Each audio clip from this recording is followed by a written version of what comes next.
Let me moderate that caucus is a Tanraj Dulay and Sanya Tahir production. Okay, Sanya, Hi. before we even begin, Oh my God, even he's with our not even intro, doing the. Okay. even with our intro, I have something very important to tell you. Oh my God. And I feel like it's your right as a co-host to know this. Oh I have God. been canceled today. Whom? I made a post on the TikTok for the Queen Victoria Day, and someone made a Okay. video saying "Rest in peace" to a baddie, and I stitched it saying she does not deserve to rest in peace and that she should rot in hell. And Why? because I felt No, like I not know enough people why. know about the fact that, and I tagged it with a couple things, including hashtag colonizer trash, hashtag imperialist, and yeah, and also hashtag it with like Queen Victoria, blah blah blah. And TikTok, being the upstanding platform which it is, deleted my video for inciting violence. And yeah, I just feel like I've been canceled for no reason. That's not what being canceled is. But okay. Cancel culture is gone too far. It is canceling me, a educated person on the topic, for stating the truth. Okay, again, not exactly what canceling is. I have been but, canceled. Inciting violence. Well, yeah, when you say someone should rot in hell, She's already dead. What's the point? She probably already is. She believed in hell. She should be there. well, depending on what kind of hell she believed in, she may not be there just yet, but okay. Well, she was a member of the Anglican Church. She's in hell right now. Okay. Well, yeah, I can't say I disagree with you, but I also can't say I disagree with TikTok. And I can definitely say that you were not canceled. That's not what being canceled is. I'm gonna say that I disagree with TikTok because the one comment that I did within the 10 minutes of the video being up said that I was absolutely right, and it was by a white woman, so I feel like that should count for something. She's a member of the community that I was attacking, quote unquote attacking, and yeah. Okay. Well, if you guys agree with Tanraj, please send. I was about to say Tinder. Send TikTok some strongly worded emails, and let's tell them what's up. Let's tell them what's up. Yeah, that's my story. And If you now also that want to send Tinder some strongly worded emails, my experience with them was not what I'd hoped it to be. So do that for me too. okay, okay, so without further ado, Mm. welcome back to Let Me Moderate That Caucus with Tenor Delay and Sanya Tahir. ooh Ooh. ooh. Ah. I don't know. We're just cycling through the vowels because the next one would be E. E. No, No, we're not doing that. we're not doing that. Okay. This week we actually have an episode where we will talk a little more about Avatar, but not in the same way. We're going to be discussing mentors, just throughout TV, media, whatever. And yeah, we got some fun ones up for you. So if you guys kept up with pop culture in recent years, you'll probably recognize most of them. I want to say. Not most, maybe some, because I feel Not like we did some deep cuts with some shows. which deep cuts. Yeah, okay, maybe we did one or two. One or two. Nobody has watched She-Ra. Nobody has watched Kipo. Nobody has watched Dark True. Crystal. Gilmore And Girls might be a little Gilmore bit of Girls a. is a little bit of a deep cut considering our audience is not from the early 2000s. I don't even know who Miss Frizzle is. I don't. Everyone knows who Miss Frizzle is. That's I don't just know you. who that is. The Magic School Bus. Okay, I never watched that. It's Okay, about yeah, it's about a Jewish woman and saying a Jewish lesbian who teaches Oh, children science using a magic school bus. love that. Okay, yeah, there is a little bit of.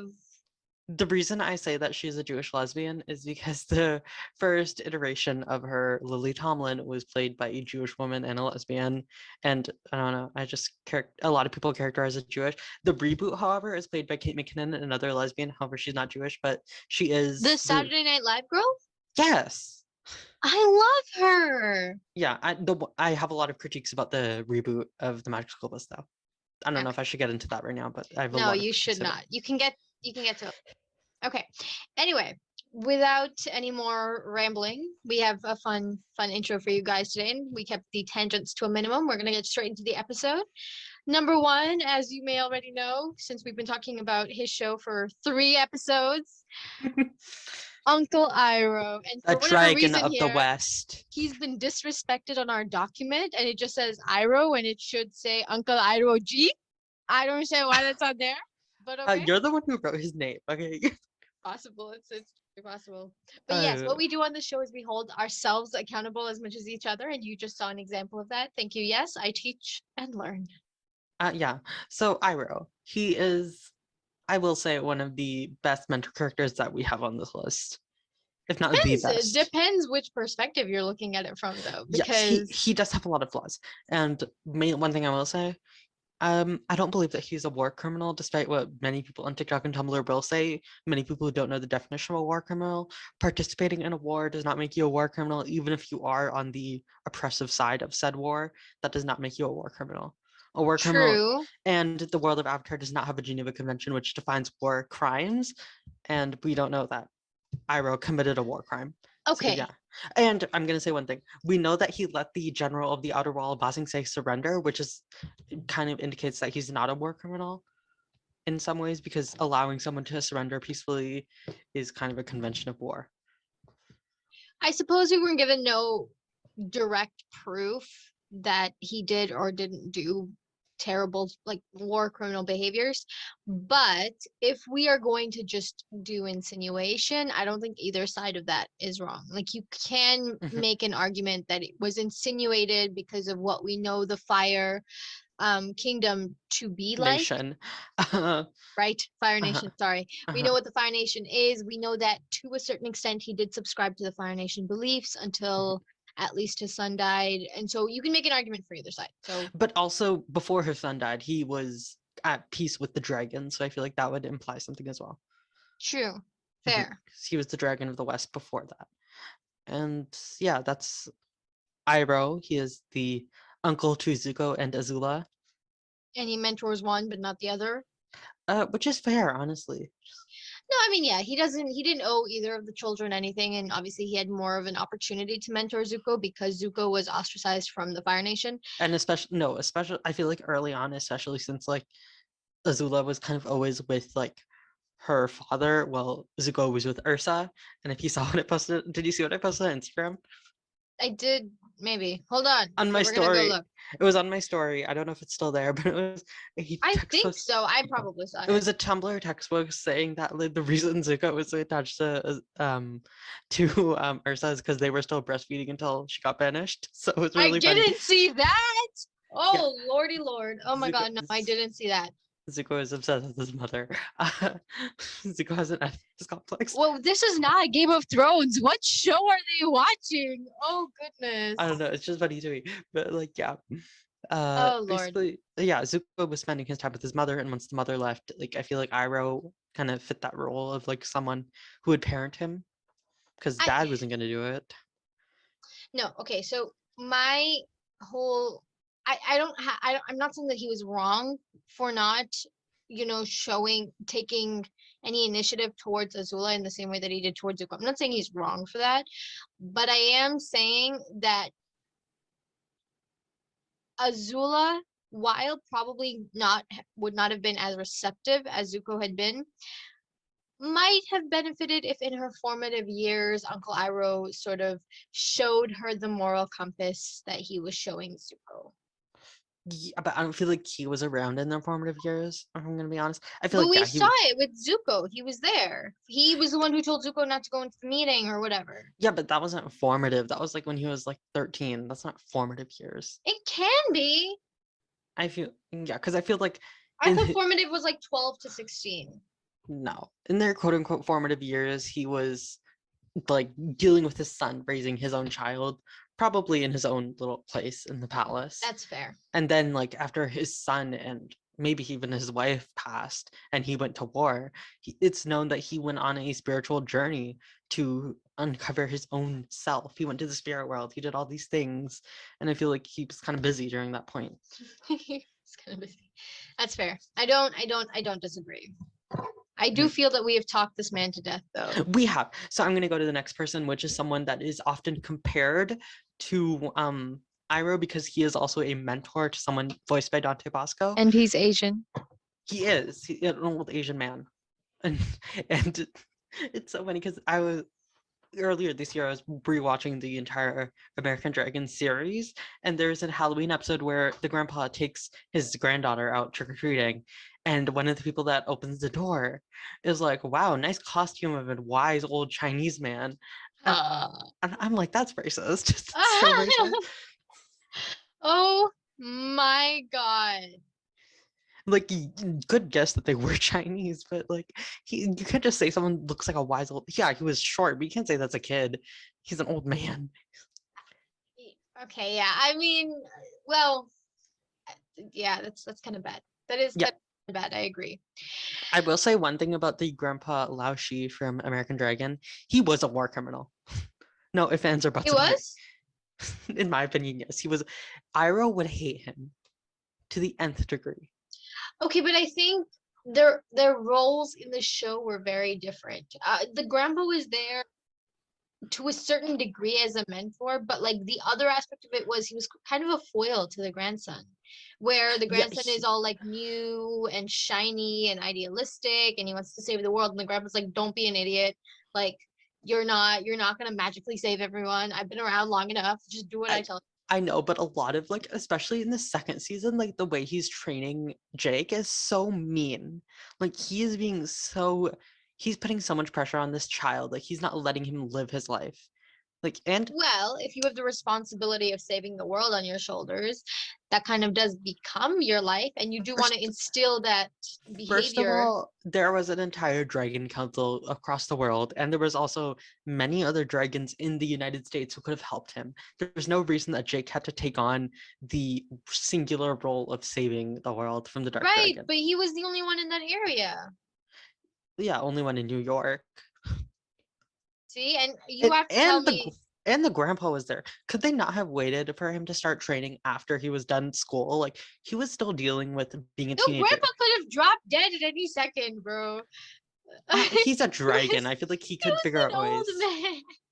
He was an old man who was still popping, locking, polka dotting, and hip hopping. Literally, and yeah, and also the dog is immortal. I feel like the dog could pass on some lessons to this child. Yeah, but like in terms of just he wouldn't have had as much time if he was, waiting until after school. And what if he like accidentally turned into a dragon one day and had no idea what he was doing? That did happen actually, but he hid that away and didn't tell anyone about it. It was like a background. So do you want them to be doing that, for him to have had to do that for like 6 years? No, because there's a really sad backstory episode about like why he hid his dragon powers. Like when he was little, he accidentally breathed fire and like he fell and like he got hurt, and then everyone got mad at him because he lost a race and like blah blah blah. And it was a very backstory based episode. Yeah, but that's my point exactly. If he, in all likelihood, that would have happened more and more often as he got older. And if he didn't know what was happening to him, or he thought he was abnormal in some kind of way. No, because he knew that his family was dragons. Like he knew that grandpa was a dragon, his uncle was a dragon or whatever, his parents, not his mom, but like his mom is the villain of the story. Forget the huntsman. It's the hold mom. up. Since he was a kid, he knew everybody was a dragon? Yeah, the only person who didn't know was the dad. Oh, it's been a minute since I watched it. I thought nobody knew except for the mom and the sister and the grandpa. No, he as a child, he knew that his family was a draconic line or whatever. But like his dad didn't know. His dad was like out of the loop because the mother was so self-centered and selfish that I would discuss this on this podcast. But the mother is the villain of that story by not introducing her true identity to her husband. She was actively like diminishing the quality of life for her children and her father. Like her dad was like having to always deal with the bumbling stupid dad when he was trying to deal with serious dragon level shit. why would you want to put yourself in a situation where you're constantly lying to your partner and you have to like keep up with the different threads of lies that you're telling him? No, because her entire thing is that she was scared that her husband would leave her and think she's weird. I'm like, miss, you have 2 kids. I don't think he. And during the finale of that show, when they finally revealed to the dad that they were dragons, he got so mad at the mom for lying to him and so mad for like how he was treating his kid for not knowing. And that was a true father thing to do. Yeah. No. I'm just saying, like, even before you get into a relationship, because I've seen that happen to many. Not before you enter. Revealing that they're dragons, you see it happen many a time. No, I meant big secrets. Like, Yeah. if not before you get into a relationship, but before you actually start to like get serious or get into marriage or things like that, you're supposed to discuss things like children and religion and all that kind of stuff. But why And would you discuss like, dragon abilities. yeah, you should. And that translates obviously to the real world, like in things like debt or whatever else you Yeah. have on your Also, head, right? can I say some other things about that show? Oh So God. the dad's sister is in a relationship with a troll who lives underground. So yeah, that's also a thing. Wait, so the sister, the aunt knew about the supernatural? No, she didn't. She doesn't know that her boyfriend's a troll. She just thinks he's Harry. Okay. It's a whole thing. What? That entire family has lack of perception issues. What? Oh God, I am so glad. Yeah, but That I feel show was a mess. it was hilarious though. It's so funny. No, but if you haven't watched The American Dragon and you feel like you want to watch something from the early 2000s, go watch it. Oh yeah, no, it's amazing. I watched that. I did a lot of like, I watched that I think 2 years ago, maybe Yeah, 3. it's really good. And the world building, I admit, does have flaws, and also the animation change between season 1 and 2 is jarring, but it has a pretty good overall story. Mhm. Yeah, I think Jake as a character was well written. Yeah. I loved the dog. I love the little sister is annoying, but I like her. The dad is really interesting. I hate the mom, hate the grandpa, because they are literally such a banes of my existence. Like when the grandpa goes to Rose and he's like, "You need to break up with Jake. It's bad for him." And I'm like, that's not your place to be making those decisions. You can't just go to someone's girlfriend and be like, "Break up with him." And like, especially your grand, and he didn't, and the fact that he was like, when Jake was all heartbroken because his girlfriend broke up with him out of nowhere, the grandpa was like, "No, you need to train now." Like yeah. Maybe it's been so long for the grandpa since he's been in an emotional relationship that he just doesn't know what it feels No, like. no, because earlier in that season he fell in love with a mermaid, and yeah, that was the entire plot. He was dating a Guys, mermaid. He was dating a mermaid that woman. work? How, tell me how that No, works. because she was in a Like a wheelchair. She was in a wheelchair, and she was in disguise in the city, and she no, was a I mermaid. wait, was it like a person that can turn into a mermaid or like just a mermaid? Just a mermaid, and she was in a wheelchair, So and then she had like how a thing does sex covering it. work like that? It was, first of all, it's a Disney show for kids. I don't think they were worrying about the logistics of I'm sex. just saying. Because I saw this comic on Instagram the other day where it was like a dude and a fish waving goodbye to their kid, who is a mermaid, because human and fish. And I was just sitting there like, how? Where? Actually, What? I will say one thing. I saw this incredibly detailed thing on not incredibly detailed, there was like an anatomy drawing on Tumblr of someone who explained how mermaid reproduction worked, and that worked. And yeah, we're gonna leave it at that. What the fuck? Okay, I'm done. Okay, now we're going the blast from the past of our first episode. Oh yes. Harry Potter, Harry Potter, I'm Harry Potter.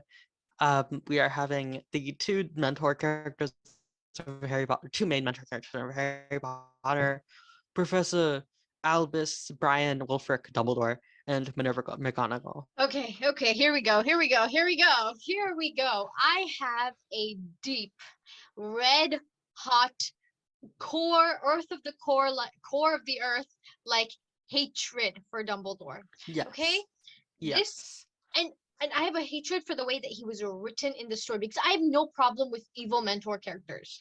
In fact, I think they are the most interesting kind of mentors. Mentors who are like, everyone knows they're evil, but like the kid has been groomed into believing that they want the best for you or whatever. I have no problem with that. Mhm. The story wrote Dumbledore as this magical savior character, and the franchise just keeps making movies about how great Albus Dumbledore was. And he he left Harry in an abusive situation, a situation he knew would be abusive. He then went on to let Harry throw himself into dangerous situations. Do you want me to believe that in the first book, he didn't know that Harry Potter was going to try to find the Philosopher's Stone? You're Mhm. telling me that Voldemort was under his roof and Albus Dumbledore didn't know? You want me to believe that shit? Okay, I'm gonna say one thing. That is that not allegorical of real life, wherein if people have figures that they love or that they like within real life, that they will do anything to defend their image, even beyond repair. Yeah. And yes, the story was written from Harry's perspective, but like, I just mean that no other characters question any of it. Like the only character that I ever saw question Dumbledore was fucking Severus Snape. No, McGonagall questioned No, him. she didn't. She questioned that very first decision he made, where he was choosing to put them in the Dursleys, and then she never questioned him again, ever. That also makes sense because McGonagall was also mentored by Dumbledore, so I feel like she kind of has that rose-colored glasses towards Dumbledore. She's a grown adult woman. She has rose-colored glasses, bitch. They only should go so far. And in the second movie, you're telling me Albus Dumbledore didn't know that there was this hidden chamber of secrets and his Oh, well, thing they where all knew about the Chamber of Secrets. They just didn't believe it.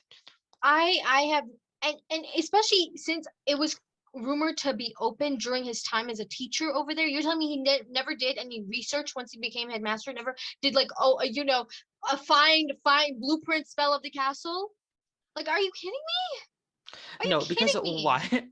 why were the messers, the marauders, able to create a functional map of the entire school, and Dumbledore didn't know where the Chamber of This is Secrets it. was? This is it exactly. I don't believe that Dumbledore didn't know about these things. In my opinion, Dumbledore specifically laid out movies 1, 2, maybe even 3. 3 was Goblet of Fire, right? No, that was 4. 3 was Prisoner of Azkaban. Okay, not 3, then 4. Because I don't think Dumbledore had like really cared whether Sirius was like, I don't think he had specific control over that. I mean, you can make an argument, but like I don't think so. But definitely movies 1, 2, and 4. Dumbledore orchestrated because he wanted to test Harry and wanted to know whether Harry was ready to actually face off Voldemort or not. And that is so villainous to put an 11-year-old child in that situation. I'm gonna say one thing. I feel like part of your critique can be attributed to J.K. Rowling not planning out her books. Yes. Because it I feel like, yeah, the first couple books could have been, I mean, the second book especially could have been explained away if there was no Marauders map in the third book. But I don't think that Miss JK was Yeah. thinking about that. That's obviously, a really a huge problem with the way that she wrote these books, where I Mhm. don't know whether she just didn't expect to be given the opportunity to write more or whatever, but she really didn't think about them. Mhm. And it's very obvious as you move throughout the books, but like for I guess maybe Harry wasn't able to like understand that the love that he received from Dumbledore was toxic, but I don't know. The love was Ron. the love was very superficial. Because in the fifth book, like Dumbledore was ignoring him all year, and Yeah. it was so rude. And when like anytime Harry needed anything from Dumbledore, he either wasn't available or gave this half-hearted wisdom. Like it was always the only time Dumbledore was available to Harry was when Dumbledore needed something from Harry. Otherwise, Harry had to seek out, friends or find coping mechanisms to deal with. Oh, I slashed my hand. Slash your hand open with a letter opener. No, just it's a cut, not a slash. But I don't know how it happened. Anyway, my point just being that I I don't understand why none of the other characters questioned, and I think it's truly because J.K. Rowling never saw a problem with the way that Harry treated Harry was treated by Dumbledore, or maybe she just didn't care, or maybe it served her purpose as an author for Dumbledore to behave like that and for nobody to question it. But I don't know. Yeah, because I feel like if Dumbledore was questioned, it would pull apart a lot of the plot that she made towards the end. Like, if Dumbledore began to be like, if everyone began to question Dumbledore, there would have been less of that, like Dumbledore's army. There wouldn't have been that, or any of the other things that she set up where people were like, we need to side with Dumbledore to defeat Voldemort, blah blah blah. But I think that later on in the books, he became less, not less influential, but less imperative to the plot. He honestly, he drifted more and more away from being integral to the plot as the books went on. And Dumbledore's army, it was never his army, it was Harry's Yeah, army. but like And the he fact was that just, it was honoring Dumbledore because Harry's a fucking idiot who isn't able to recognize toxicity. And I don't blame him. He's a sweetheart. And, you know, it's not his fault that he didn't know how to recognize a toxic situation. But Ron grew up with love around him. He grew up with his brothers being mentors to him, and his parents. And he grew up, and Hermione grew up with good, proper connections to her parents and to other people in her life, and they should have been able to recognize that the way Dumbledore treated them was wrong. McGonagall should have recognized and intervened. Snape should not have been the only person who questioned Dumbledore's motives. I just while we're on that, while we're on Harry Potter, have you seen the Family Guy clip where it's like someone getting sorted, and it's like the sorting hat being like, it's like Hufflepuff, and then after that it says like trans women aren't real women, and the kid's like, what? So funny. I'm so sorry. What did you just say to me? It's a Family Guy. Do you know how Family Guy has cutaway gags as like their main form of humor? Yeah. So one of the cutaways was about how like the J.K. Rowling's transphobic, and Oh, they it put was the about, sorting okay. hat. I thought They sorry. put I thought you were saying.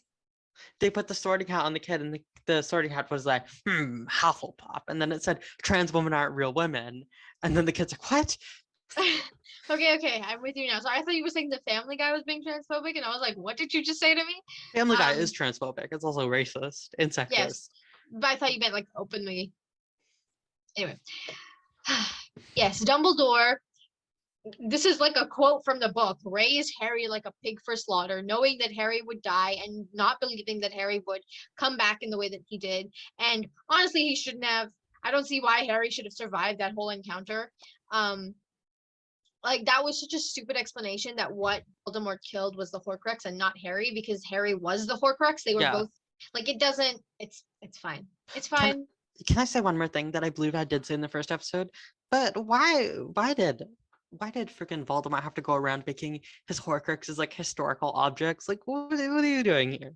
Like, the diadem of Ravenclaw, the cup of Hufflepuff. Like, why do you know this? Come on, calm down. What he should have done was like put it in, make it all these Muggle objects that nobody would have any idea about. Except like, yes, Harry grew up in a Muggle. But like, imagine he made a pen. Like, I pick up a pencil. Like, this is my Horcrux. Who is gonna know? Who's gonna know? And also the excuse that he can't choose his Horcrux. Like, why was he around the diadem of Ravenclaw when he killed someone? Like, how did that become the thing that latched onto? Why couldn't it be a brick in the house that he was standing in? Like, what do you mean? It has to be something. Like, come on. It just, I like the part where if it like he chose those because of, you know, pride or like ego or whatever, that part can be explained away. But Voldemort is not sold to us as an unintelligent person. He's extremely intelligent, and for him to be making all these recognizable items, his Horcruxes, that are not easily, but like found more easily than everyday objects, I don't understand it.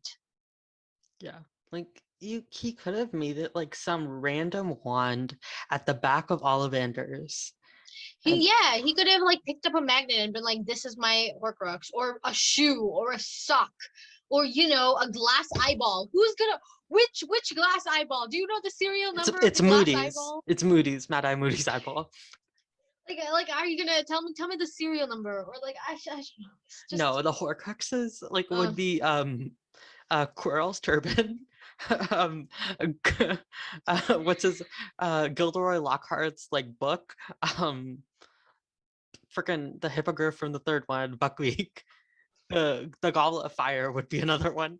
Because who in their right mind's gonna destroy the Goblet of Fire? No one. Dumbledore wouldn't let that happen. No, but Harry dying is totally fine. We'll just Don't- kill him. You know Dumbledore doesn't want to destroy things in Hogwarts. Oh, so dumb. He doesn't Like want to. I do not get it. Like, can you or imagine if you like pick a book? Like, let's say I pick the first Percy Jackson book to hold it.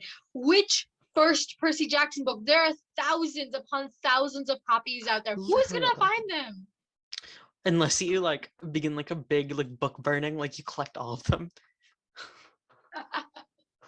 Right? It's just like these are those are so plot holes, loopholes, Mhm. whatever you want to call them. And I'm just sitting there like, obviously we don't question them when we're 12 years old and reading the book, but Yes, and Harry Potter. Yeah, we got our Dumbledore out.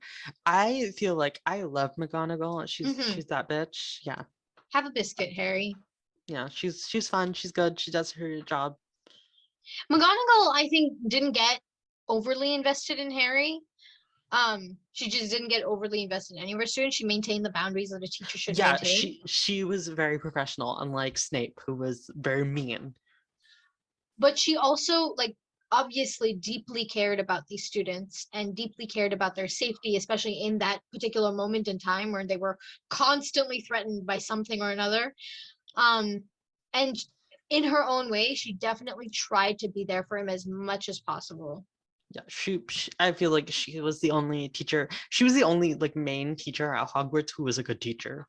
Yeah, Like, Snape was an idiot. Like Lupin was the only other one, but he never maintained boundaries with yeah, he Harry. never had. He was focusing so much on Harry that all the other students failed. Like none of the I other don't think students. that's true. But his purpose to be in that school was for Harry. Like he didn't have Yeah. any other purpose, so that's fine. But McGonagall was there as a teacher. She behaved as a teacher should behave, you know? She was the only one professional enough to be a teacher. Yeah, Okay. pretty much. Since we don't want to go into an entire Harry Potter rant, next is going to be two from my favorite movies as a kid, the mentor characters of Kung Fu Panda, Master Oogway and Master Shifu. And recently I watched an analysis of Kung Fu Panda, the first movie, and it was a cultural analysis looking at like, and one of the things that was pointed out by the person doing the analysis was like the very kind of first interaction we see between Oogway and Shifu, where they are debating like planning versus not planning, where Ugo is kind of like let things flow free and they'll grow, and like Shifu was like, but if they grow rampantly, then they'll block the path or whatever. They were being all weird about it. And the entire analysis was that Ugo was representing Taoism and Shifu was representing Confucianism. So yeah, that was very interesting to me. But one thing I'm going to say before we actually begin our discussion is that Ugo was a war criminal. What? Ugo was a war criminal. In the third movie, it's established Ugo is a war criminal. Oh lordy lord. Of course he is. Why would he not be? That's Yeah, totally fine. Ugo is a war criminal. I'm sorry, he is. Oh goodness gracious, my god. Honestly, I don't have that many opinions on Uguay. I thought he was fine. Like whenever he was on screen, I was just annoyed because he spoke so slowly. I loved that. I loved Ugo. But recently I found this Tumblr post about like how Ugo was a bad character, and I was like, no, this can't possibly be true. Then each time I read it, and I was like, okay, yeah, that's a fair criticism of this character. And look, it's talking about how like within his like Jade Palace, like he was allowing Shifu to push Tai Lung to break his bones. He was allowing Shifu to make all these horrible mistakes when raising Tai Lung and Tigress, and like he wasn't interfering. He wasn't being like, hey, Shifu, they're kids, let them play or whatever. He wasn't doing anything to ameliorate anything. He wasn't doing his way to teach Shifu how to be a appropriate master towards these children. He wasn't giving these children proper outlets to be appropriate. Yeah, so that's my thing. No, yeah, I totally agree with that. I think for me, I just like for me, Uwe, he was just very annoying when he was on screen. Like the only thing I remember him doing was that like lotus tree or cherry blossom tree. There's a cherry situation. blossom tree. Sorry, the cherry blossom. I don't know why I said that. When he like dies and disappears into the sky. Yeah, that was really sad. I didn't cry, but it was really sad. I probably should have cried. Yeah, I'm gonna say it. Shifu was adorable. He's so cute. he's just a little red panda, and like he has this like a really gruff voice, and God. it's so funny and it's so cute. I think Shifu, while as a character, he was understandable. As a mentor, he wasn't good. He wasn't a good mentor. I feel like he wasn't a good mentor to Poe, but I feel like to the rest of the Furious Five, he did his job. Except for he failed Tigress and Tai Lung. I will say that. Less so Tigress, but he failed Tai Lung. Yeah, I can see that. I think because he was very prideful and he was very judgmental, he didn't allow for room for Poe to actually prove himself. He just kind of wrote him off, which obviously as a mentor you shouldn't do. As a character, I do sort of understand it, where he had like a plan and he's clearly someone who needs to be in control all the time, and that, was wildly out of his control. But Yeah, he's a Confucius. jeez. Um, but yeah, I think in general he was an okay mentor, especially in the second movie, moving forward from the second Yeah, movie-ish. I feel like he learned from his mistakes as he finally saw like Tai Lung come up to him and be like, "You trained me until I broke my bones. You didn't treat me like a child. You treated me solely as a student, but I looked at you as a father and you didn't care about me, blah blah blah." And I feel like that was Which where is so deep for a children's movie and so like I know. grotesque for a children's movie. Amazing. Amazing. Yeah, that no, because that entire trilogy was freaking dark. Yes. Yeah, like the first movie is like this hell-bent on revenge child soldier who was raised by this monk at this temple. And Absolutely insane. then the I don't second one is about a peacock who commits genocide.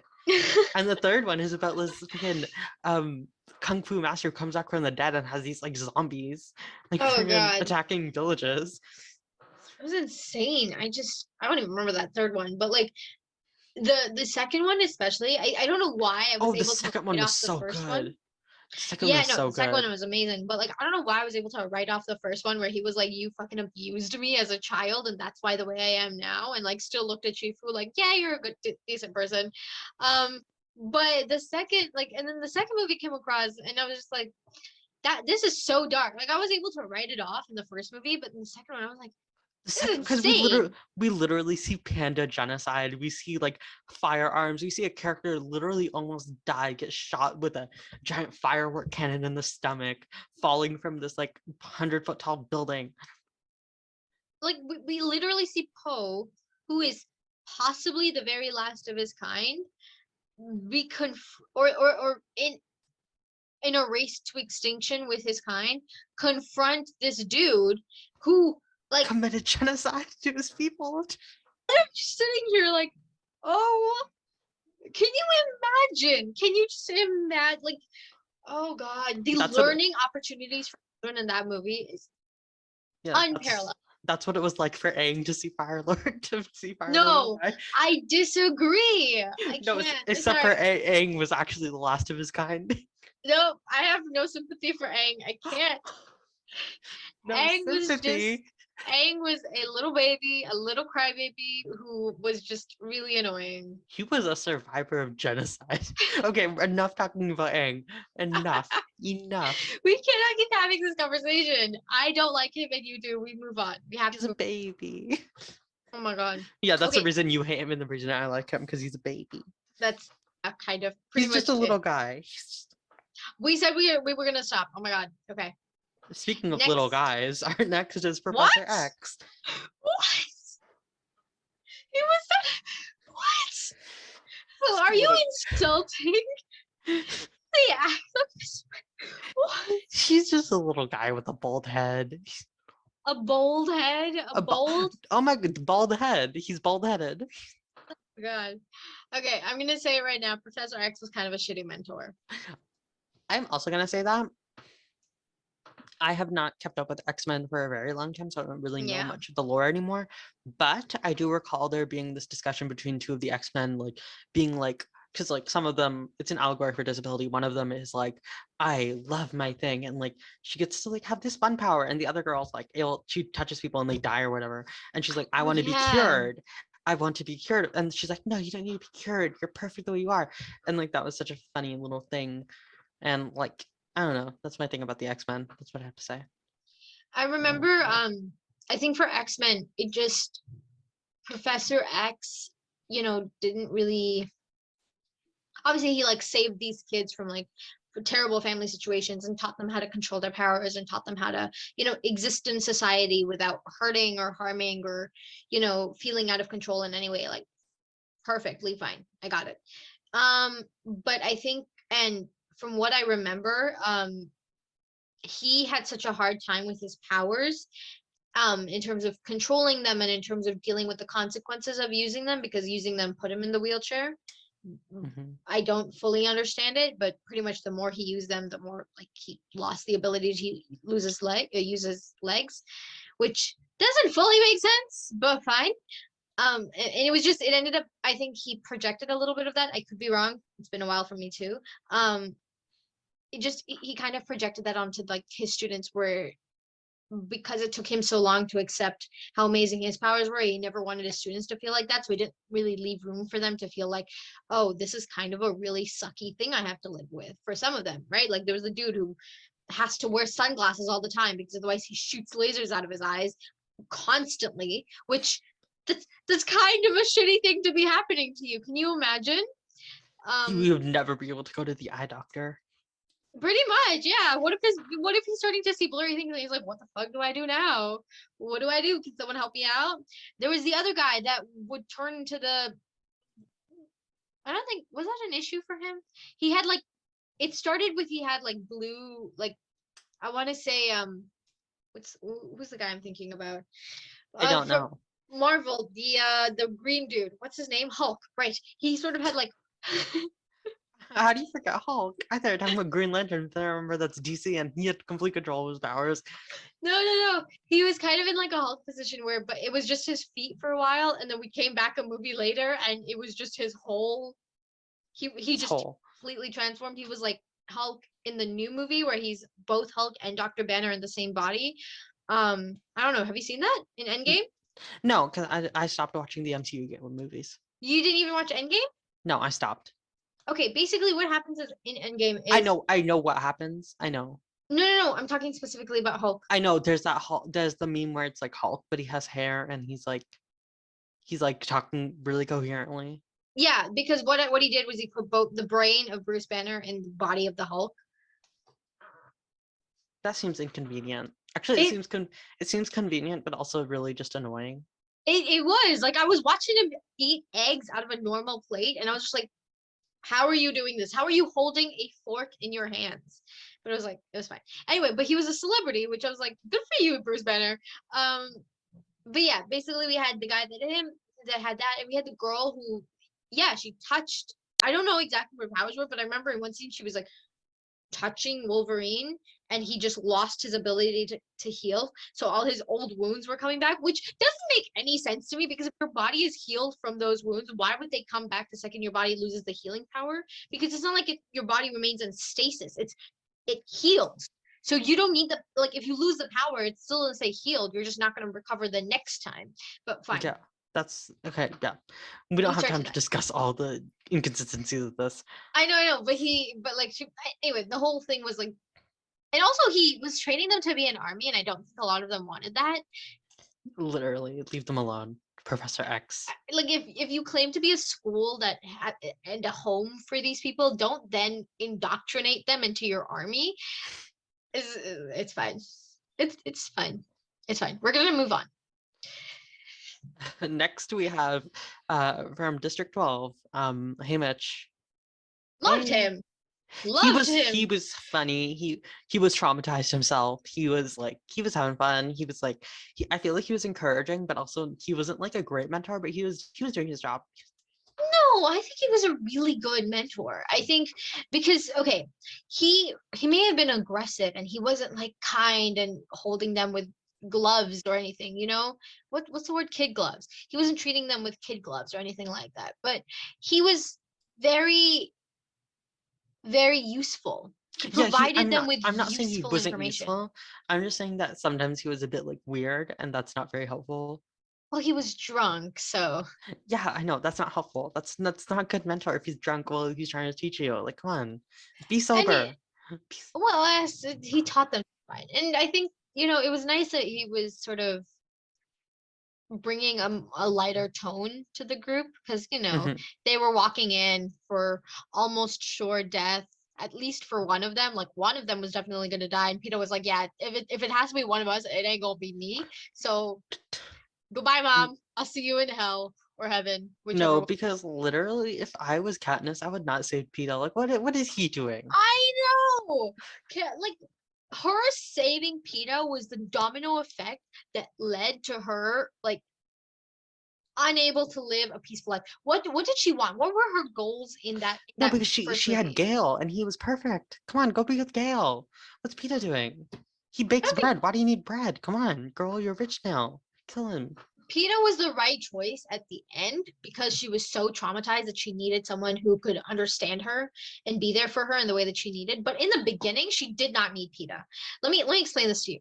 Not that you need this explained to you, but let me just like say this. Her goals in the first movie were to provide a home and food and like a life for her mother and her sister. That was her only goal. How could she accomplish that goal? Killing everybody else in that arena and achieving the victor thing and then just living peacefully. And the what's his face? Snow would have totally let her live peacefully after that because she didn't break the rules or disrupt the situation or anything like that. But then she was like, no, I'm gonna be a martyr in this situation. I'm gonna risk my life, my family's life, all of that stuff to save this dude here who once threw me a piece of burnt bread. I feel like that's not a fair. Also, can I just say it's so funny that like his cake decorating skills. First of all, he lives in the poor ass District 12. Who's ordering hyper realistic cakes where he needs to spend this time decorating it so intrinsically like it can look like leaves or whatever? He would have won Yeah, the TikTok challenge though. he would have. He would have. He would have won the TikTok He challenge. would have. He would have handed you a phone and you would slap it into your face and it'd be cake. Yeah. Yeah. Mhm, mhm. Okay, Okay. but I feel like we've gotten off track uh from mentor characters. Next, we have some really good modern mentors. Three of them from the same series. We have Madame Raz, Light Hope, and Shadow Weaver, aka Light Spinner. Such good from characters. Shira. If you haven't watched Shira, I fully, highly, incredibly recommend it. It's good. Shira, Princesses of Power. Yes. Mm-hmm. Also, I recommend the new He-Man reboot. It's not. I don't think it's good as in like a groundbreaking. You're gonna like your mind is gonna be blown, but it's very funny. I don't know Yeah. how else. It's very funny. It's kind of grittier for something based off a children's cartoon from the 80s. Yeah, it's not meant to be, but it's extremely funny. They're Yeah. not. I don't think they're trying to be funny, but they are. It's just the animation style and the names of everyone, and it's just the Yeah. whole. The same because it's like because they were named in the 80s by a Hasbro, a game company that wasn't planning on making such hard-hitting plot lines. They were just trying to advertise toys in a game. So they gave these things such funny names. Like they didn't care. They were like, yeah, we're giving them names that describe who they are. You can see that with like friggin' Shira as well. Like there's Spinnerella, there's Bo, who Adora, yeah, there is Glimmer, there's Catra, there's who is a cat girl. Like it's very on the nose. But on the bright side, it helps you remember their names. it does, it does, it What does. was what was the girl's name? Was it Villanelle? Evilra? Something like that? Evelyn, Evelyn. Evelyn. There we go. I like that one. That was my favorite name. And then I there's know I also couldn't remember it. there's also Skeletor. Who is a skeleton? Yes, Skeletor. There is what was the other one's name? What was the magic dude's name?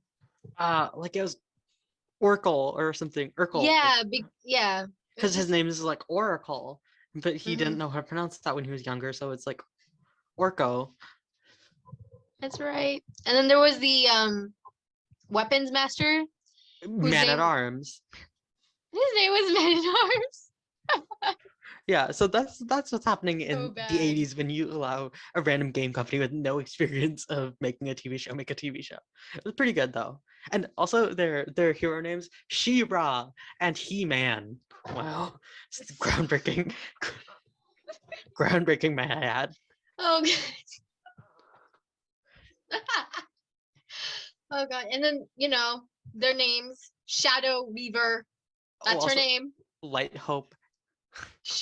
That's just their names. There's They also weave. Mermista, Perfuma. Oh, jeez. It's so funny and I love it. It's so bold and it's so amazing. Who is the girl with the crab hands? What is her name? Scorpia.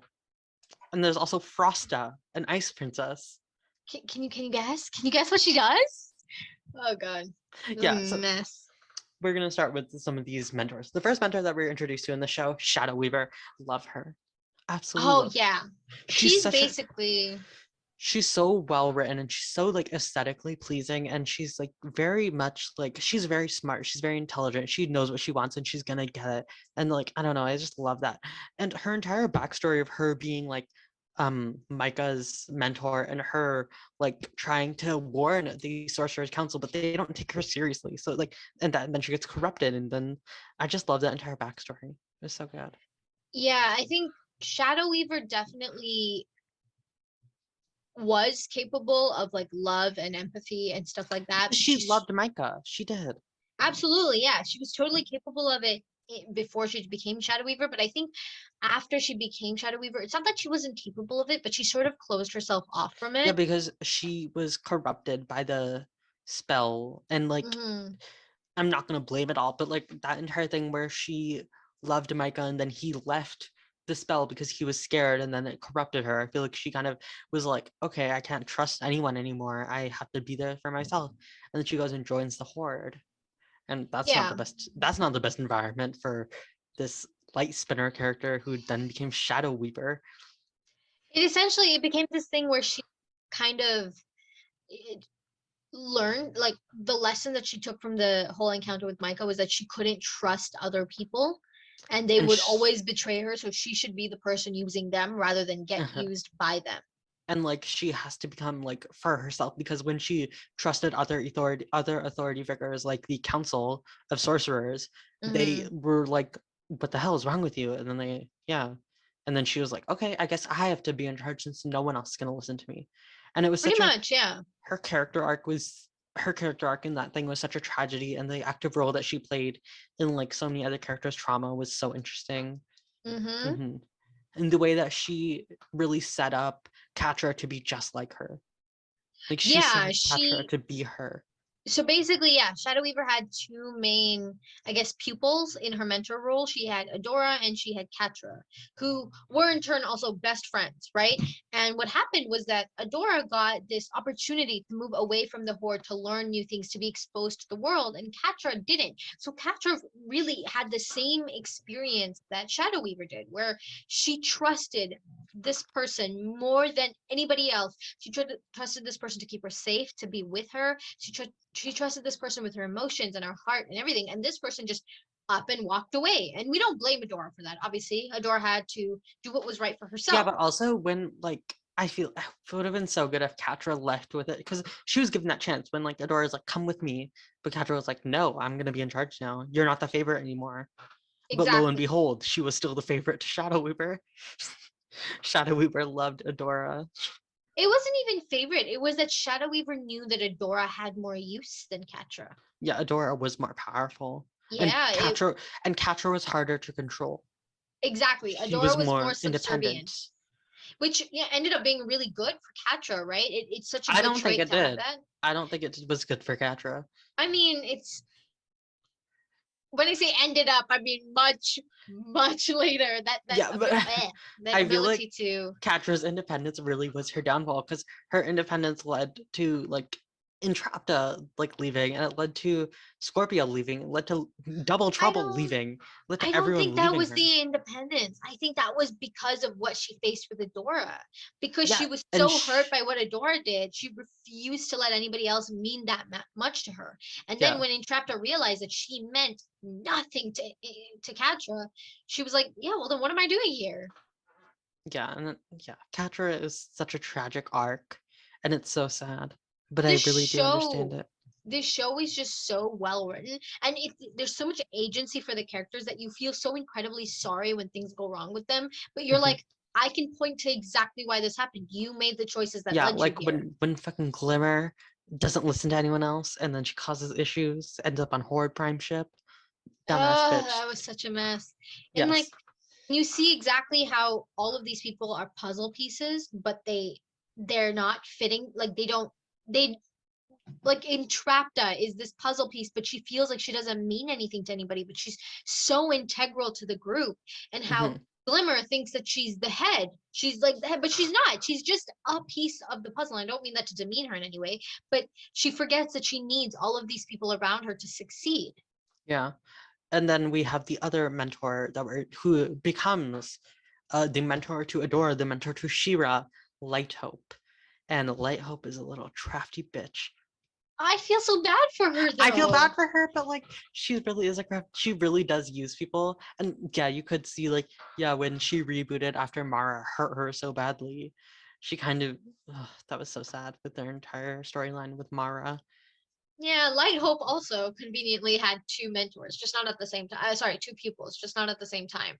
Yeah. She had Mara first, for whom she broke all the rules for, and for whom she made allowances for, and then Mara died. And Mara As a, died, betrayed her, and like did all these things. Albeit Mara did betray her for a good reason, but Mara still betrayed her. And then Mhm. Light Hope was kind of like closed herself off literally because she is a program. So she got rid of everything good about Mara and like did all that. And then when she started training Adora, she was very much like, no, we have to do it this way. We have to do it this way because she is not going to let herself fall in love and get hurt again. Yeah, she refused to put herself in that position where she was like, I'm ready to break the rules and bend the corners and all that kind of shit for what she did for Mara, right? And you know, Light Hope was an AI. I fully agree with this, but she was real to me. Okay, yeah. And now we have someone else who is both teaching Mara and Adora, but this one at the same time, Madame Raz. Yeah, because She she was like was moving through the timelines. she was trapped in between two timelines, mistaking their names for each other. She was baking pie constantly. Madame Raz, Madame Raz probably has such a confusing life. Like she was constantly, Yeah, she I because thought. like everyone thinks she's crazy, but she's just literally waking up in different timelines, and she's like, "What's happening?" And then she's like, "Okay, I guess I'll continue baking my pie, even though." And And everything looks exactly the same to her. It's not like there's any recognizable uh, features of the world to be like, okay, yeah, I'm in this timeline now or this timeline now. No, her house looks the same, the forest looks the same, everything looks exactly the same except for when she encounters somebody. mhm. And even then, she still gets them confused because they are both Shira. They are both the same Hmm. to her, except she loves Yeah. them both. And I feel like the way that Light Hope and the way that Madame Raz go towards mentoring are equal yet opposite. Yes. Yes, because Yes. Madame Raz is more of a natural like approach. She's very kind. She teaches them about the planet and the magic that's within, whereas Light Hope treats it as like she is still teaching them, but she is more focused on the battle side of their power rather than the She's inherent like magical side of their power. yeah, Light Hope is ultimately focused on the goal. She's focused on the reason that Shira is here, whereas Madame Raz is more focused on like who they are and what they want Who and like are you? Why are you here? yeah, it's all that stuff, right? She's focused on them as people, whereas Light Hope is focused on them as the mission. And it's very different ways of looking at the characters and very different ways of approaching the way that you would teach them as a result of that. Mhm, mhm. But we feel bad for you see the show is so amazing because you cannot label any one person as a villain. Even Horde ends up being like someone you sympathize for. No, I don't. I never sympathize for Horde. For Dude, Lord Hordak, oh, I hate him. no, I ended up sympathizing with Hordak. I Like didn't no, sympathize with Horde Prime, but you know. yeah, Horde Prime was a genocidalist. Yeah. But yeah, See you my. can't label any of these characters as villain or good guy because they all of them do awful things and they do really good things. I feel like the only one who never really did a bad thing was Bo Yeah. and Perfuma. Perfuma never did anything wrong. Bo deserved so much more than Glimmer ever gave him. No, Glimmer is his girl. Later they ended up being right for each other, but like the amount of possessiveness Glimmer had over him, Oh yeah, the when amount like of when Bo went on a date with Perfuma to the Princess Prom, she was so annoying. She was so petulant about it. but then when Adora and Catra like had They that had that day, little that dance at Princess dance. Prom. Ooh. Oh, honey, I was steaming. Oh, Oh. let me be very clear. This is an LGBT plus. All the gays are included in this show. Mhm, We mhm. got Entrapta, or and who was she ace? I feel like she was ace coded, no? No, she was autistic. Oh, who was Did you not? ace? I don't know. No, Perfuma? yeah, no. In Chapters Autistic, someone was ace. I swear. I don't know their life. Yeah, but we will probably have a Shira episode. If Oh, not, absolutely. We are probably gonna react to that on like the actual channel. we're Not the gonna actual channel, we're but gonna like rewatch it. the whole thing, top to bottom. Oh, speaking of LGBT shows, I watched Heartstopper with my sister, and oh my god.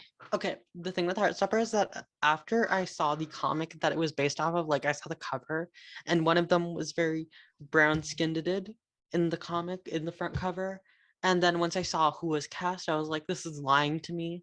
These two white men cannot be cast. It's fine. I know, but also I feel like why they both gotta be white? I'm confused. I mean, there were plenty of like other characters. Like other it was a diverse cast-ish. So people of color always have to be secondary characters to the white Oh my mains, god. is what I'm Stop hearing. it. Okay, stop. No, I'm not gonna crucify the show for that. I don't know. I'm not, but I'm not gonna watch it for that What? reasoning. I'm No, not. but it's so good. You would love this show I know. I might watch it. I'm gonna be honest. I might. because it's exactly what you like. I don't know. They are 16. I never seen another show that like does it like this, where the main plot of the show is the romance and like is the characters, but the characters feel like they're actually fucking 15 years old. They're sitting there like, oh, should I kiss him? Does my breath smell bad? Like, oh. It's like, yes. I'm No, sorry. nobody's confident by anything. It's just I'm I sorry, love it. but that sounds. I'm sorry. I can't deal with that. I don't want to No, see other. it's not exactly like that. I don't want to Like, see other people be happy when I'm not happy. oh god. To be fair, they're not happy for a very long time. Well, The neither am show. I. They deserve to be sad. No, but it's so good. Okay, we're gonna watch that on the channel. It's gonna be great. Oh, fine. I'm gonna make you. Okay, yeah, I wasn't against that. No, you were. You were very against that. You just said you're not gonna watch it because the character's not brown. Okay, yeah, fine. I will watch it. Okay, good. And by the That's way, all I I didn't think they wanted. were brown. Because I saw a lot of people saying they wanted them to be cast as Filipino. So I'm like, okay, yeah, Filipinos need more representation. Let's do it. I What? Do you not like the Philippines? no, I'm fine with the Philippines. You sure about that? I was trying to think of what it's like the girl. No, okay, it's fine. It's fine. We're gonna move on. I had a thought and then I didn't have a thought, so it's fine. Well, your head is empty. No, it's not. It's full of things. Yeah, full of random thoughts. Mostly sex thoughts, but it's fine. Okay, next we have another mentor character that I really like. Oh Not because he's a no. good mentor, but I just like him as a character. He's so I funny. hate this guy He's so so much. funny. I He's so can't. funny. I cannot stand this man. Okay. His name is Tenzin. He's from Legend of Korra. He is Aang's son and an absolute bitch. He is a horrible mentor, but he's so funny. Like he is so petty, he is petulant, he is that bitch. It's so good and it's so He's funny. such a child. Yeah, he is a child. He's a child. He's never capable of being there for Korra when she needs it. He puts feel his like he needs above is. her I feel all like the time. I feel like he does care about Cora and he tries. I feel like he does put her needs in front of his. I don't recall. When? What? Name your examples. When Korra needed him to like shift his teaching methods in the very first fucking episode, when she shows up and he's like, go through the doors, and he's like, breathe and deep and this. Oh, but so like when what she needed was a way to pivot her powers. So when Toph is just hitting Aang with a rocket slide, when Tenzin. Toph's method worked though. Yeah, and so did his. Okay, no, it didn't. The only way she learned how to do airbending was because of the match. No, I feel, but also I feel like airbending is inherently something spiritual. You have to have that mind to do it, and Korra simply was not ready to do those things. Tenzin's a bitch. Oh God. Yeah, but also that's why I love him. Like, look at him. He's just living his life. He's such a bitch. And then when all the airbenders came back, he asked her to like abandon whatever she wanted to do something at that time. I don't remember what it was exactly. No, she didn't. I swear she did. No. She had like something she was gonna go do, whether it was go back to her house or something, home or something, or stay in Republic City and like help the government. I don't know. No, it was something. she got banished from Republic City. So then she was like, Tenzin, hey, I'm coming with you, and he was like, yay. I thought he like begged her to come with him or something. No, he was gonna go by himself on his little Oogie air bison, but then like freaking the president banished Korra and was like, you have to leave my city, you're causing issues. And then he was like, and then she was like, okay, I guess I'm gonna go rebuild the Air Nation then. Come on, Tenzin, we're leaving. She got him an airship and everything. Fine. But what about? I swear there was like this moment in the first season. The first season was full of like Tenzin dismissing her, and then like her going and doing it anyway, and him being like, "You dumb girl," but like he never evolved the way he spoke to her, so it just kept happening over and over again. No, I don't recall. I recently rewatched the first season, so I know what happens.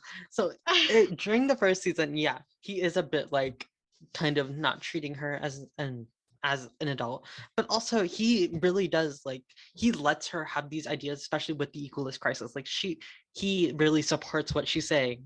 Like with Hiroshi Sato, he supported her being like, I heard him saying something shady, and he was like, okay, let's go figure it out. Let's go figure it out, babes. We're gonna go do this. Okay, maybe he evolved and like I was just like, no, I fucking hate you, bro. You hate him for I don't know. no I reason. just maybe it's his connection to Aang. I just can't stand him. You just hate all airbenders. You want them all to die. No, that's not true. You wish I that love Sozin Opal. finished. I love You wish Opal. that Sozin finished the job. No. No, I love Opal. I love the little boy. What was his name? Milo? Okay. No, Milo? no. Kai? No, Kai, yes.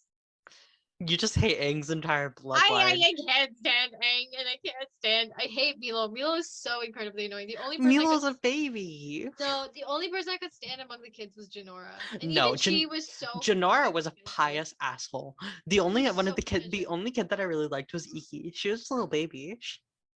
Oh wait, yeah, Iki was the middle one. I was about to be like Janora was the middle one. No, Iki was the middle child, and when she ran away to go like be with the air bison, and she named them those adorable little kid names. She's like Yeah. Blueberry Spice Head. That was adorable. Juniper Lightning Bug. Iki Those are was cute names. okay. I like Janora in I think the first season, and then onwards from that she just became kind of like pretentious and annoying, and I just sat there like, Yeah, Janora was I very do. pretentious, and I feel like she needed a little, like, especially with Kai gassing her up in the third season. Like I'm pretty sure the airbending master knows when she's ready to become a master. Like, come on, like Kai, you don't know anything about airbenders. You just got here. Oh man.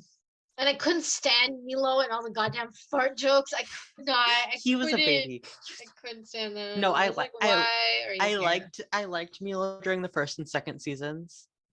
I feel like, and the third season. I feel like the fourth season is the only one I didn't like him in. I didn't like him at all, and I didn't like Tenzin at all. I loved his wife though. Pema was a baddie. Was everything. Yeah, not her giving birth in a fucking crisis. She gave birth to 5 airbender children. What the fuck? No, it was 4. It's 4 airbender children. She gave birth like in the middle of a crisis, being like, okay, Tenzin's not here. I guess I'll just do this on my own. And then when he got there. First of all, giving birth in a crisis is not a good thing. She should have held that in. That's Cross not your legs.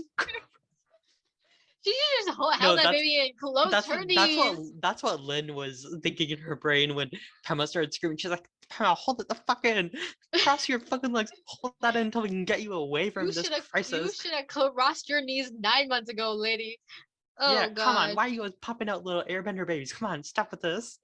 Unless they're going to be useful the moment they're out of the womb, I don't want them here. Lynn was... You don't like Lynn, right? I love Lynn. What are you talking about? I remember you saying that you don't like her or something. I didn't like her in the beginning, but she grew on me. I loved her in the beginning. I was obsessed with her. I didn't like her in how petty she was against Korra and Tenzin. And obviously with Tenzin, she was holding a grudge because of like the breakup, I guess. And then with whatchamacallit. Also, can you imagine Aang and Toph attending the wedding ceremony of like Lin and Tenzin being like, Aang being like, "Hey, guess we're family now," and Toph being like, "Shut the fuck up." They were already family. They Well, were already yeah, but like family. officially family, because the rest of them were all actually related by that Except point. for Zuko. Oh yeah, except for Zuko. Zuko's Zuko not doesn't. related. I don't count Zuko in like the main gang.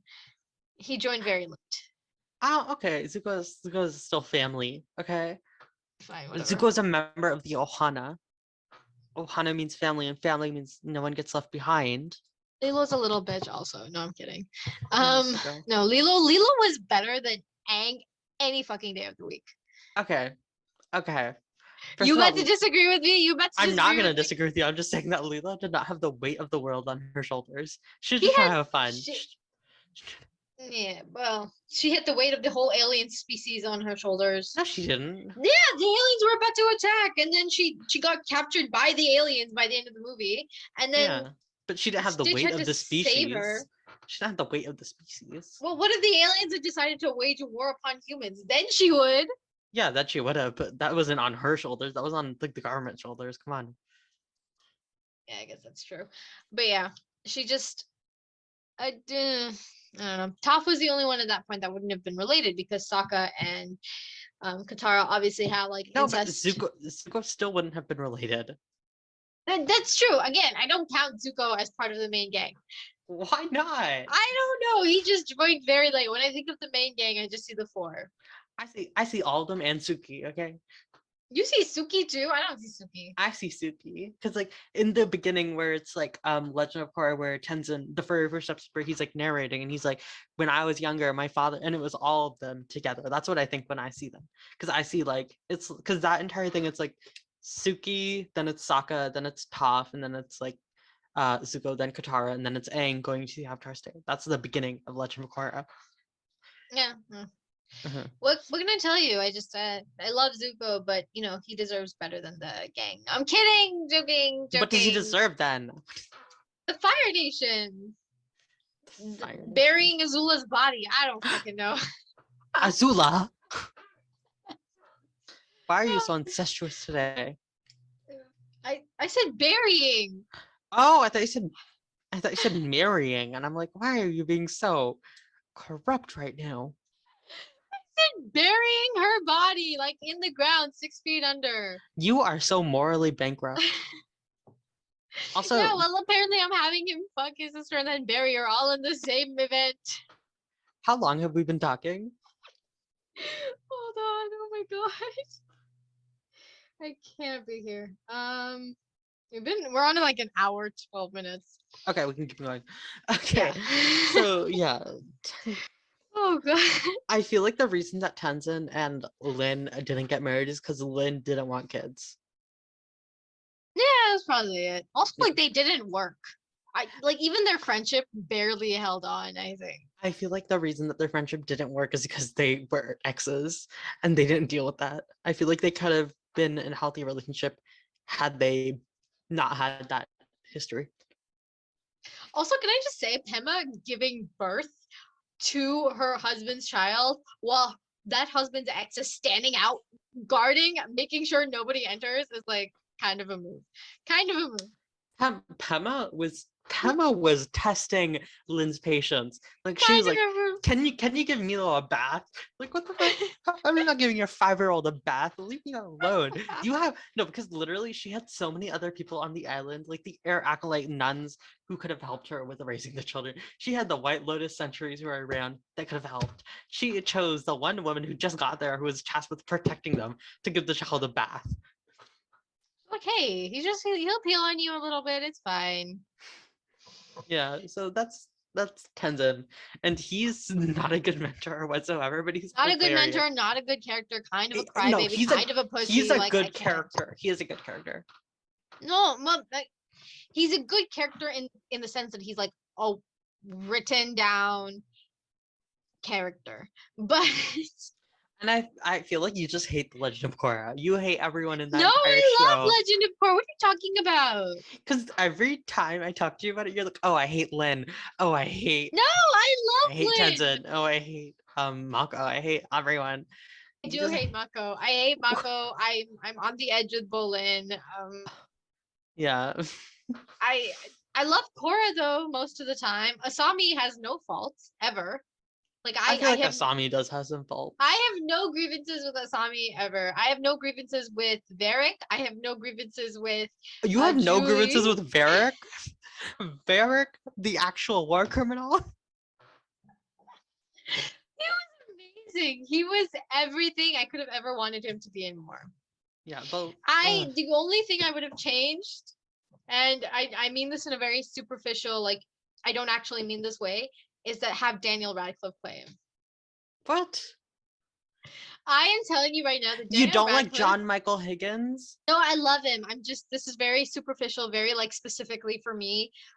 Daniel Radcliffe has recently been on this like string of playing the rich, overly rich, demanding villain, like absolutely insane, crazy, big Crazy Rich ideas. Asians.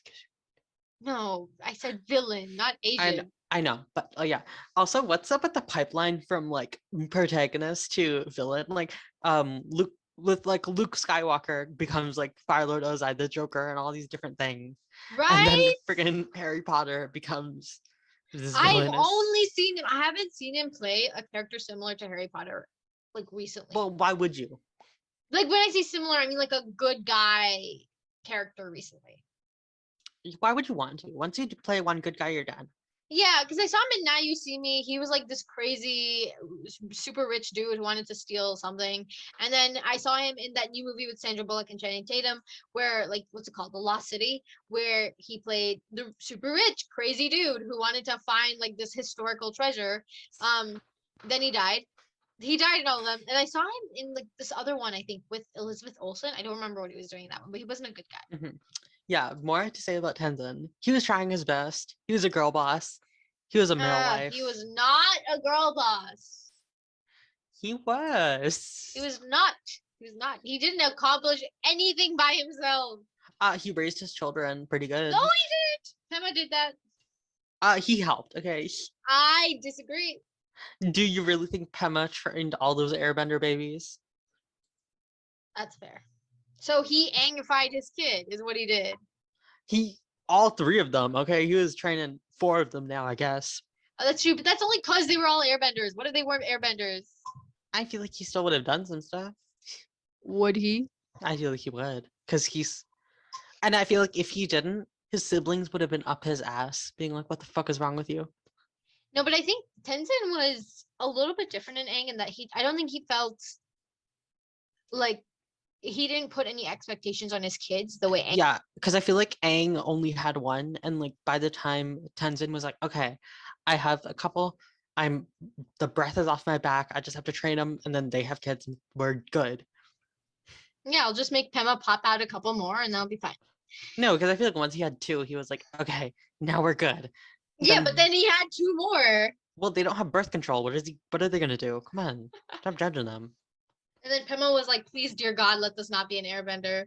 And then he was like, "What the fuck are you saying?" It's like, don't you know the race is almost wiped out? What do you mean, don't let this be an airbender?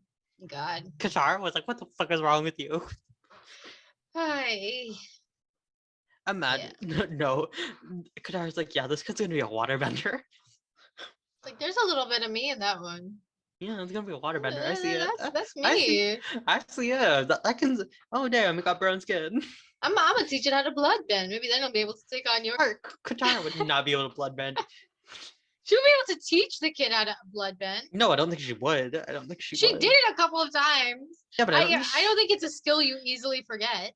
Yeah, but I feel like she wouldn't have enough technique to be able to teach it. Maybe. Because I feel like we're forgetting that, like, freaking, what's it called? Yukon. He was technique. He had all the technique of bloodbending. Yeah, but bloodbending basic is just full moon, bend the blood. Yeah, but also I don't think Katara would be willing to teach her children how to bloodbend. That's a whole different issue. Like, I don't think Kaya knows how to bloodbend. I disagree. I think she would. She would teach her kids how to bloodbend and be like, only in emergencies. No, I feel like even then she would be like, no, you don't know the mental toll it takes. But she would still teach it to them, I think. No, I don't think she would. I feel if Kaya knew how to bloodbend, she would have learned it somewhere else, not from Katara. No, Katara was fine with her kid being bisexual, but if you're gonna bloodbend, you get out of my house. saying it's either gay, okay, bloodbend, get out. Yeah, because Kai is bisexual. Was it confirmed? Yes, Oh, good for her. a bisexual woman. A bisexual woman of color. Sorry, Yeah, they're all women of color. I'm channeling my Lily Singh. They're all women of color. Okay, if you had to be Lily Singh or Mia Khalifa. Mia Khalifa. Yeah, me too. We're Okay. both history majors. Come on. Are you kidding me? Mia Khalifa's a history major, or she was Oh, when I she know was in that. school. I know that. Mhm. And Lily Singh holds a failing talk show. Though, is it just an accomplishment to have had a talk show? Period. I think it or is. I think it is. Mm, Why are you trying to tear down brown women? because if I'm the only brown woman who's successful, then that means something. If there's all Okay, these Margaret brown women that Thatcher. are successful. Why are you trying to be Margaret Thatcher? No, I'm kidding. Brown women across the globe, I want you to have Who run all the the world? successes. Girls. Yeah. And let's beat those white chicks. Yeah. Not literally. I meant in the competition of life. Oh, I mean literally. Don't literally beat white chicks. You'll get put into prison and then not come out for 20 years and then possibly get a life sentence because you injured their eyeball. Why are you being so specific? Yeah, but Tenzin. Okay, we have to move on. The next one comes from My Little Pony. So all y'all bronies out there, you know what this is.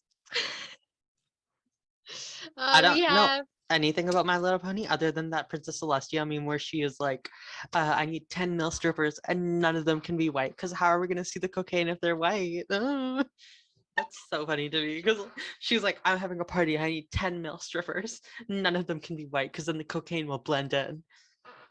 Oh lordy lord. Okay. I am moving quickly far past this. That statement over there, but I watched all 9 seasons of My Little Pony because it is a fantastic show to have in the background while you're studying for accounting. Not that I did well in accounting, but you know, I studied. Ish. Princess Celestia, our mentor. She was a mentor to a lot of people. She was a mentor to her sister. She was a mentor to Twilight. She was a mentor to Sunset. She was a mentor to who else? Was she kind of a mentor to Discord? No, that was more Fluttershy. Okay, so she was a mentor to her sister, her younger sister, who was evil, then reformed. She was a mentor to Twilight Sparkle. That's the purple one. If y'all aren't big My Little Pony fans like myself. I'm not. Shut the fuck up. No one's asking you. You're gonna have Miss Fizzle in a moment. And yeah. And we have her being a mentor to also who the fuck is the other one? Sunset Glimmer, who was also evil and then reformed. So I think the pattern Why do here. all of their names so stupid? Oh, the princess's name was Luna. Luna Shimmer. Luna Shimer? Lovegood, yeah. No, it was Princess. Well, maybe it was just Princess Luna. The princesses didn't have long overblown names. No, because But yeah, yeah. Was Applejack a lesbian? Applejack. I think so.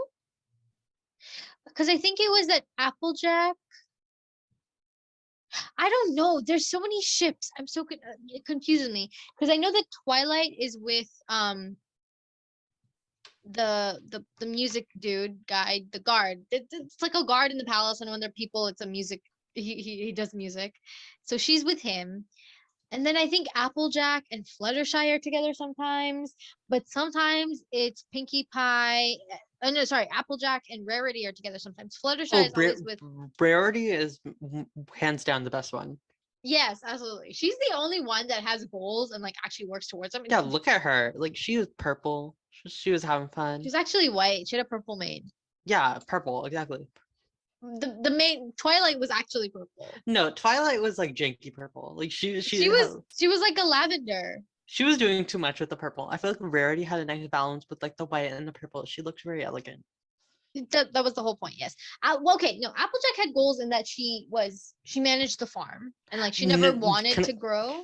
Can I say one thing about My Little Pony? Yes.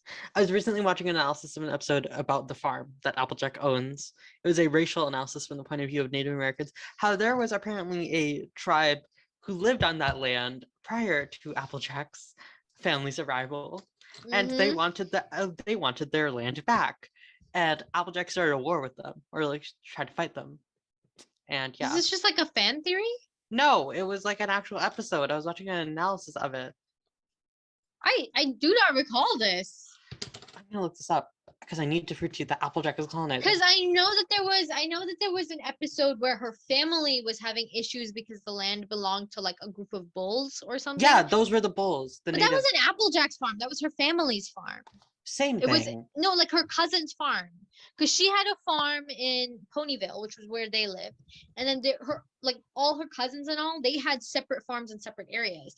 But they resolved that. They resolved that issue because what they did was that it wasn't that the bulls wanted the land; it was that they wanted the roaming area because they would run, and so that because of the city that had been built around the farm, they weren't able to run, and so they just fixed that.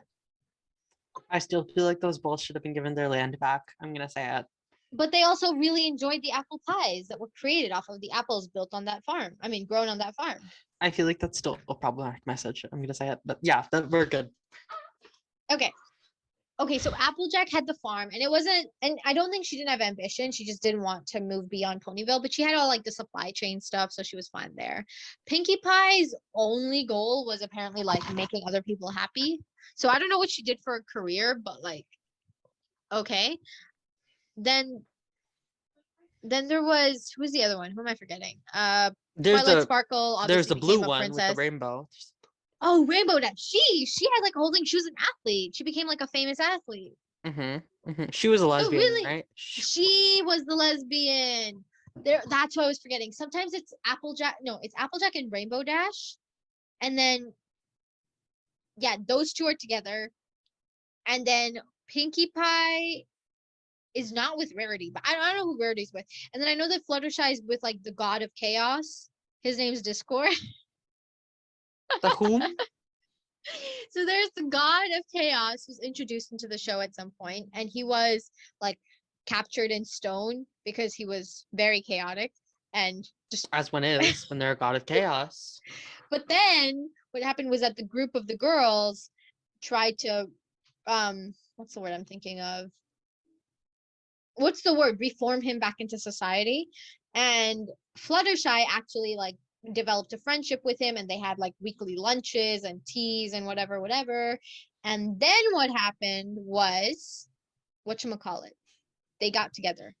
Because in the very last episode, so in the very last episode, Princess Twilight is a princess, has been for a long time. And then enter Fluttershy and Discord for like whatever gathering they're having. And so do Applejack and what?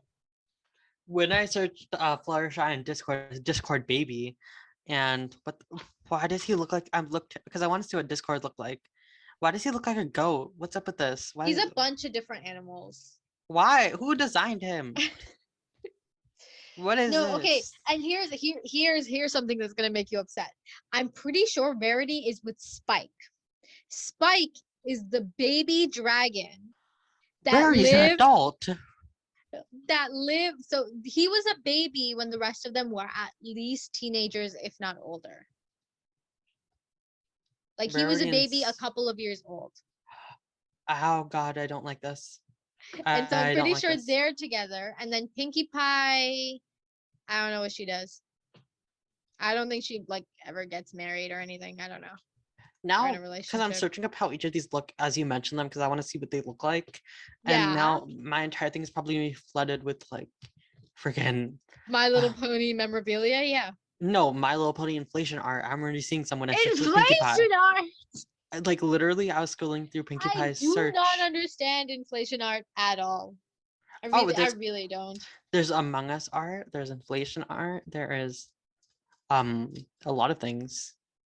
But you know, the funny thing is so they basically expanded the franchise to the point where at some point Twilight travels through like a portal to a mirror world, except they're all humans rather than horses. Yes, I know about Equestria Girls. Okay. And she has a boyfriend in that world, and we see evidence of the boyfriend existing back in the pony world, but they never get together. Yeah, because that's a different universe. Come on, you're not going to take the same person out of the universe. You need to diversify. Why not? Because that's boring. Why? He was really cute. Okay, why are you calling horses cute? No, the guy, the human guy was cute. So I don't think horses find humans cute. So I don't know if they're gonna Well, be into she that. found him cute. She danced a whole dance with him and everything. Okay. Princess Celestia. Let's give an applause for our little pony. Yeah, Princess Celestia was kind of annoying and mostly useless, but Yeah, it's fine. I have not watched My Little Pony. I don't want to. You should. It's adorable. It's honestly adorable. I'm sorry, but I'm gonna say it. They don't look like ponies. They look very far gone from what they're supposed to be, and that makes me uncomfortable. But also, it feels like a knockoff of Care Bears. Yeah, I never watched Care Bears. I love Care Bears. But there's this like one episode. Okay, I'm done after this, I promise. But there's this one episode where Pinkie Pie, like, we're introduced to her family, and she's so bubbly and big and loud and boisterous, and her family are rock farmers. I don't understand what a rock farmer does, but they're Uh, rock farmers. And what they do, and they're very, simple. They don't laugh, they don't smile, and it's just like she blends in so well with them, and she accepts them for who they are, and they accept her for who she is. And her sister is her best friend, and she doesn't enjoy the same things Pinkie Pie does. She doesn't like candy, but they make candy necklaces to exchange every year. And Pinkie Pie eats her candy, but she keeps her candy in a little bag, and all the candy is there, and it's just so adorable. And My Little Pony is really cute. Please watch it. okay, I'm not going to, but thank you for that. Okay, and I think with that, we're gonna bring this episode to an end. Hello, and thank you for listening to Let Me Wander at That Caucus with Tanner Gillette and Sonia Tyler, like, follow, and subscribe, and please continue being patient for us to actually post YouTube videos. I promise it'll happen. yeah, just calm down. Like yeah. It'll happen. Okay, bye.